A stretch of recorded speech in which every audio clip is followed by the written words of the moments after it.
Hi friends, ನಮಸ್ತೆ. ಇವತ್ತಿನ ನಮ್ಮ ರೆಸಿಪಿಯಲ್ಲಿ ಖಾರ ಪೊಂಗಲ್ ಹೇಗೆ ಮಾಡೋದಂತ ನೋಡೋಣ. ಸಂಕ್ರಾಂತಿ ಸ್ಪೆಷಲ್ ಇಲ್ಲಿ ಚೆನ್ನೈ ಸ್ಟೈಲಲ್ಲಿ ಪೊಂಗಲ್ ಮಾಡ್ತಾಯಿದ್ದೀನಿ. ಚೆನ್ನೈ ಸ್ಟೈಲ್ ಪೊಂಗಲ್ ಅಂದರೆ ಅದು ತುಪ್ಪದಲ್ಲೇ ಸ್ನಾನ ಮಾಡಿರುತ್ತೆ, ಅಷ್ಟೊಂದು ತುಪ್ಪ ಹಾಕಿರ್ತಾರೆ. ಸಖತ್ ಟೇಸ್ಟಿಯಾಗಿರುತ್ತೆ, ಬಾಯಲ್ಲಿಟ್ಟರೆ ಹಾಗೆ ಬೆಣ್ಣೆ ಹಾಗೆ ಕರಗಿ ಹೋಗುತ್ತೆ. ಈ ಸಂಕ್ರಾಂತಿ ಹಬ್ಬಕ್ಕೆ ನೀವು ಕೂಡ ಇದನ್ನು ಟ್ರೈ ಮಾಡಿ, ಸಖತ್ ಟೇಸ್ಟಿಯಾಗಿರುತ್ತೆ. ಫ್ರೆಂಡ್ಸ್, ಈ ರೆಸಿಪಿನ ಮಾಡಲಿಕ್ಕೆ ನಾನಿಲ್ಲಿ ಒಂದು ಕಪ್ಪಷ್ಟು ಅಕ್ಕಿನ ತೊಗೊಂಡಿದ್ದೀನಿ, ಊಟದಕ್ಕಿನ. ಇದನ್ನು ಒಂದು ಬೌಲ್ಗೆ ಹಾಕ್ಕೊಳ್ತಿದ್ದೀನಿ. ಒಂದು ಕಪ್ ಅಕ್ಕಿಗೆ 3/4 ಕಪ್ಪಷ್ಟು ಹೆಸರುಬೇಳೆಯನ್ನು ಹಾಕಿ ಇದನ್ನು ಚೆನ್ನಾಗಿ ವಾಶ್ ಮಾಡಿ ಒಂದು 10 ನಿಮಿಷಗಳ ಕಾಲ ನೆನೆಸಿಟ್ರೆ ಸಾಕು. ಈಗ ನಾನಿಲ್ಲಿ ಸ್ಟವ್ ಮೇಲೆ ಪಾತ್ರೆಯಲ್ಲಿ ನೀರಿಟ್ಟಿದ್ದೀನಿ. ನೀರು ಚೆನ್ನಾಗಿ ಕುದಿಯೋವರೆಗೂ ಅಕ್ಕಿ ಮತ್ತು ಬೇಳೆ ನೆಂದರೆ ಸಾಕಾಗುತ್ತೆ, ತೀರಾ ನೆನಿಬೇಕಂತೇನಿಲ್ಲ. ಈಗ ಕುದೀತಾ ಇರೋವಂಥ ನೀರಿಗೆ ನಾವಿಲ್ಲಿ ಅಕ್ಕಿ ಮತ್ತು ಹೆಸರು ಬೇಳೆಯನ್ನು ಹಾಕಿ ಒಂದ್ಸರಿ ಚೆನ್ನಾಗಿ ಕಲಿಸ್ಕೊಳ್ಳೋಣ. ಈಗ ರುಚಿಗೆ ತಕ್ಕಷ್ಟು ಉಪ್ಪು, 1.5 ಸ್ಪೂನಷ್ಟು ಕಲ್ಲುಪ್ಪನ್ನು ಹಾಕ್ಕೊಳ್ತಾ ಇದ್ದೀನಿ ನಾನು. ಈಗ ಇದನ್ನು ಸ್ಟವ್ ಮೀಡಿಯಮ್ ಫ್ಲೇಮಲ್ಲಿ ಇಟ್ಕೊಂಡು ಅಕ್ಕಿ ಮತ್ತು ಬೇಳೆನ ಚೆನ್ನಾಗಿ ಸಾಫ್ಟ್ ಆಗೋವರೆಗೂ ಇದನ್ನು ಚೆನ್ನಾಗಿ ಕುಕ್ ಮಾಡ್ಕೊಳ್ಳಿ. ಈಗ ಇದೆಲ್ಲ ಒಂದು ಸ್ವಲ್ಪ ಅಂದರೆ ಒಂದು 60 to 70% ಅಷ್ಟು ಬೆಂದ ಮೇಲೆ ಈಗ ನೋಡಿಸ್ತಾ ಇದ್ದೀನಿ ನೋಡಿ ನಾನು ನಿಮಗೆ. ಅಕ್ಕಿ ಹಾಗೆ ಹೆಸರು ಬೇಳೆ ಇಲ್ಲಿ ನಮಗೆ ಒಂದು 70% ಅಷ್ಟು ಬೆಂದಿದೆ. ಇನ್ನೂ ಸ್ವಲ್ಪ ಚೆನ್ನಾಗಿ ಬೇಯಬೇಕು. ಈಗ ಸ್ಟವ್ ಕಡಿಮೆ ಹುರಿಯಲ್ಲಿಟ್ಕೊಂಡು ಇದನ್ನು ಕುಕ್ ಮಾಡ್ಕೊಳ್ಳೋಣ, ತಳ ಅಂಟ್ಕೊಳ್ದಿರ ಇರುತ್ತೆ. ಹಾಗಾಗಿ ಈಗ ಕರೆಕ್ಟಾಗಿ ಬೆಂದಿದೆ ನಮಗೆ. ನಾನು ನಿಮಗೆ ತೋರಿಸ್ತಾ ಇದ್ದೀನಿ ವಿಡಿಯೋದಲ್ಲಿ 90% ಅಷ್ಟು ಅಕ್ಕಿ ಮತ್ತು ಬೇಳೆ ಚೆನ್ನಾಗಿ ಇಲ್ಲಿ ಸಾಫ್ಟಾಗಿ ಬೆಂದಿದೆ. ಈಗ ಇದನ್ನು ಲಿಡ್ ಕ್ಲೋಸ್ ಮಾಡೋಣ. ಅಷ್ಟರಲ್ಲಿ ನಾವು ತುಪ್ಪದಲ್ಲಿ ಎಲ್ಲ ಹುರ್ಕೊಳ್ಳೋ ಅಷ್ಟರಲ್ಲಿ ಇದು ನಮಗೆ ರೆಡಿ ಆಗುತ್ತೆ. ಈಗ ಲಿಡ್ ಕ್ಲೋಸ್ ಮಾಡಿ ಈಗ ಸ್ಟವ್ ಮೇಲೆ ಒಂದು ಪ್ಯಾನ್ ಇಟ್ಟಿದ್ದೀನಿ. ತುಪ್ಪ ನೋಡಿಸ್ತಾ ಇದ್ದೀನಿ ನೋಡಿ ಎಷ್ಟು ಹಾಕ್ಕೊಳ್ತಾ ಇದ್ದೀನಿ ಅಂತ. ನಾವು ತೊಗೊಂಡಿರೋ ಅಕ್ಕಿ ಮತ್ತು ಬೇಳೆಗೆ ನಾನಿಲ್ಲಿ 150 ಗ್ರಾಮ್ ಅಷ್ಟು ತುಪ್ಪ ಹಾಕ್ಕೊಳ್ತಾ ಇದ್ದೀನಿ. ಹತ್ರ ಒಂದು 200 ಗ್ರಾಮೇ ಇದೆ ಅಂತ ಹೇಳ್ಬೋದು. ತುಪ್ಪ ಎಷ್ಟು ಹಾಕಿದ್ರೆ ಅಷ್ಟು ಚೆನ್ನಾಗಿರುತ್ತೆ ಈ ಚೆನ್ನೈ ಸ್ಟೈಲ್ ವೆಣ್ ಪೊಂಗಲ್. ಈಗ ತುಪ್ಪ ಚೆನ್ನಾಗಿ ಬಿಸಿ ಆದಮೇಲೆ ಸ್ವಲ್ಪ ಸಾಸಿವೆ, ಹಾಗೆಯೇ 1 ಟೀ ಸ್ಪೂನಷ್ಟು ಕಾಳು ಮೆಣಸು ಹಾಕ್ಕೊಂಡು ಚೆನ್ನಾಗಿ ಫ್ರೈ ಮಾಡ್ಕೊಳ್ತಾ ಇದ್ದೀನಿ. ಈಗ ಇದಕ್ಕೆ 1 ಟೇಬಲ್ ಸ್ಪೂನಷ್ಟು ಜೀರಿಗೆಯನ್ನು ಹಾಕ್ಕೊಳ್ಳೋಣ.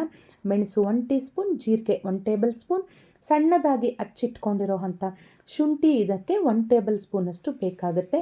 ಹಸಿ ಶುಂಠಿ ಸಣ್ಣ ಪೀಸಸ್ ಆಗಿ ಕಟ್ ಮಾಡಿಟ್ಕೊಂಡಿದ್ದೆ. ಈಗ ತುಪ್ಪದಲ್ಲೇ ಇದನ್ನೆಲ್ಲ ಚೆನ್ನಾಗಿ ಫ್ರೈ ಮಾಡ್ಕೊಳ್ಳೋಣ. ಈಗ ಒಂದು 3ರಿಂದ 4 ಹಸಿರು ಮೆಣಸಿನ್ಕಾಯಿ, ನಾನಿಲ್ಲಿ 3 ಹಾಕಿದ್ದೀನಿ. ನಿಮ್ಮ ಖಾರಕ್ಕೆ ತಕ್ಕ ಹಾಗೆ ನೀವು ಹಾಕ್ಕೊಳ್ಳಿ. ಸಣ್ಣದಾಗಿ ಹಚ್ಚಿಟ್ಕೊಂಡಿರೋ ಹಸಿರು ಮೆಣಸಿನ್ಕಾಯಿ ಒಂದು 20ರಿಂದ 25 ಗೋಡಂಬಿಗಳನ್ನು ಹಾಕ್ತಾಯಿದ್ದೀನಿ. ಇದಕ್ಕೆ ಎಲ್ಲ ತುಪ್ಪದಲ್ಲಿ ಒಳ್ಳೆ ಗೋಲ್ಡನ್ ಬ್ರೌನ್ ಬರೋವರೆಗೂ ಚೆನ್ನಾಗಿ ಇದನ್ನು ಫ್ರೈ ಮಾಡ್ಕೊಳ್ಳಿ. ಈಗ ಸ್ವಲ್ಪ ಕರಿಬೇವು ಸೊಪ್ಪನ್ನು ಸಹ ಹಾಕ್ಕೊಂಡು ಸ್ಟವ್ ಕಡಿಮೆ ಹುರಿಯಲ್ಲಿಟ್ಕೊಂಡು ಇದನ್ನೆಲ್ಲ ಚೆನ್ನಾಗಿ ಫ್ರೈ ಮಾಡಿಕೊಂಡು ಈಗ ಸ್ಟವ್ ಆಫ್ ಮಾಡ್ಕೊಳ್ತಾ ಇದ್ದೀನಿ. ಅಷ್ಟರಲ್ಲಿ ನಮಗೆ ಇಲ್ಲಿ ಅಕ್ಕಿ ಮತ್ತು ಹೆಸರು ಬೇಳೆ ಅನ್ನೋದು ತುಂಬ ಚೆನ್ನಾಗಿ ಸಾಫ್ಟಾಗಿ ಬೆಂದಿರುತ್ತೆ. ಈಗ ನಾನು ಇದನ್ನು ಸ್ಟವ್ ಆಫ್ ಮಾಡಿಕೊಂಡು ಈ ತುಪ್ಪದ ಸಮೇತ ನಾವು ಹುರಿದಿಟ್ಕೊಂಡಿರೋ ಅಂಥ ಒಗ್ಗರಣೆ ಎಲ್ಲನೂ ನಾವೀಗ ಪೊಂಗಲ್ಗೆ ಹಾಕ್ಕೊಳ್ಳೋಣ. ನಾನು ಹೇಳಿದೆ ಅಲ್ವಾ, ಚೆನ್ನೈ ಸ್ಟೈಲ್ ಪೊಂಗಲ್ ಅಂದರೆ ತುಪ್ಪ ಅನ್ನೋದು ತುಂಬ ಇರಬೇಕು. ಇದಕ್ಕೆ ಅರಿಶಿನ ಪುಡಿ ಸಹ ಹಾಕೋದಿಲ್ಲ ಅವರು, ನಾನು ಇವತ್ತು ಹಾಕಿಲ್ಲ. ಒಂದು ವೇಳೆ ನಿಮಗೆ ಅರಿಶಿನ ಪುಡಿ ಹಾಕಬೇಕಂತ ಅಂದ್ಕೊಂಡ್ರೆ ಒಂದು ಚಿಟಿಕೆಯಷ್ಟು ನೀವು ಹಾಕ್ಕೋಬೋದು. ಬಟ್ ಈ ರೀತಿಯೇ ಮಾಡ್ಕೊಳ್ಳಿ, ತುಂಬ ಚೆನ್ನಾಗಿರುತ್ತೆ ಪೊಂಗಲ್. ಈಗ ಸ್ಟವ್ ಕಡಿಮೆ ಹುರಿಯಲ್ಲಿಟ್ಕೊಂಡು 1 ನಿಮಿಷಗಳ ಕಾಲ ಇದನ್ನು ಕುಕ್ ಮಾಡಿಕೊಂಡು ಆನಂತರ ಸ್ಟವ್ ಆಫ್ ಮಾಡಿಕೊಂಡು ಪೊಂಗಲ್ನ ಕೆಳಗೆ ಇಳಿಸ್ಕೊಳ್ಳಿ. ನೋಡಿ ಎಷ್ಟು ಚೆನ್ನಾಗಿ ಕಾಣಿಸ್ತಾ ಇದೆ ಅಲ್ವಾ. ತಿನ್ನಲಿಕ್ಕೂ ಸಹ ಅಷ್ಟೇ ರುಚಿಯಾಗಿರುತ್ತೆ. ಸಾಂಬಾರು ಹಾಕ್ಬೋದು ಅಥವಾ ಕಾಯಿ ಚಟ್ನಿ ಅಥವಾ ಟೊಮೆಟೊ ಚಟ್ನಿ ಎಲ್ಲದಕ್ಕೂ ತುಂಬ ಚೆನ್ನಾಗಿರುತ್ತೆ. ಈಗ ಎಲ್ಲ ಮಿಕ್ಸ್ ಮಾಡ್ಕೊಳ್ತಾ ಇದ್ದೀನಿ. ತುಪ್ಪ ಎಲ್ಲ ಚೆನ್ನಾಗಿ ಅದಕ್ಕೆ ಹೊಂದ್ಕೊಳ್ಳೋ ಥರ. ತುಪ್ಪ ಇನ್ನೂ ಹೆಚ್ಚಿಗೆ ಬೇಕಾದರೂ ಹಾಕ್ಕೋಬೋದು ನೀವು, ಕಡಿಮೆ ಮಾತ್ರ ಹಾಕಲಿಕ್ಕೆ ಹೋಗಬೇಡಿ. ಯಾಕಂದರೆ ಆ ಪೊಂಗಲ್ ಅನ್ನೋದು ನಮಗೆ ಆ ಟೇಸ್ಟ್ ಬರೋದಿಲ್ಲ.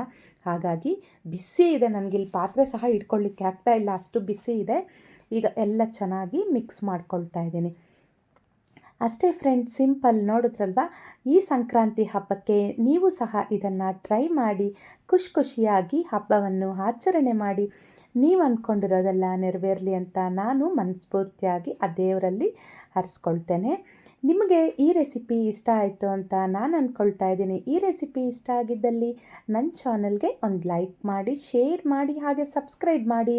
ಮತ್ತೊಮ್ಮೆ ಎಲ್ಲರಿಗೂ ಮುಂಚಿತವಾಗಿಯೇ ಸೃಷ್ಟಿಸ್ ಕಿಚನ್ನಿಂದ ಸಂಕ್ರಾಂತಿ ಹಬ್ಬದ ಆರ್ಥಿಕ ಶುಭಾಶಯಗಳು. ಇದೇ ರೀತಿ ಈಸಿ ರೆಸಿಪೀಸ್ಗೋಸ್ಕರ ಸೃಷ್ಟಿಸ್ ಕಿಚನ್ ಸಬ್ಸ್ಕ್ರೈಬ್ ಆಗೋದನ್ನು ಮರಿಬೇಡಿ. ಮುಂದಿನ ರೆಸಿಪಿಯಲ್ಲಿ ಭೇಟಿಯಾಗೋಣ. ಅಲ್ಲಿಯವರೆಗೂ ಎಲ್ಲರಿಗೂ ಶುಭ ದಿನ.